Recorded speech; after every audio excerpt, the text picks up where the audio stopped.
अरे दरिया में तूफान उठाने आज आया हूँ, सोए हुए शेरों को जगाने आज आया हूँ। तालीम की रस्सी तुमने हाथ से क्यों छोड़ दी, अपने मुस्तकबिल की खुद इमारत तुमने तोड़ दी।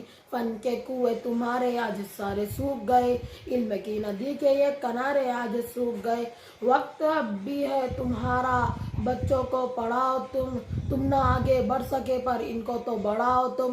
मैं तुम्हारा मर्दिया सुनाने आज आया हूँ, सोए हुए शेरों को जगाने आज आया हूँ। देवबंदी सुन्नी सिया बरेलवी में बढ़ गए, अपने अपने मकसदों से इसीलिए हट गए। अपनी अपनी मस्जिदें हैं, अपने अपने पीर है, तरकशों में जंग का है सारे टूटे तीर है। सैकड़ों खुदा है जिनके एक जगह खड़े हैं, एक खुदा वाले बिखरे हुए पड़े हैं। काम को मैं आईना दिखाने आज आया हूँ, सोए हुए शेरों को जगाने आज आया हूँ।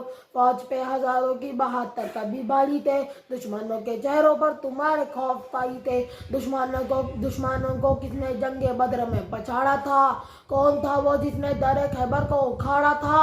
वो तुम ही थे, मैं तुम्हें बताने आज आया हूँ, सोए हुए शेरों को जगाने आज आया हूँ।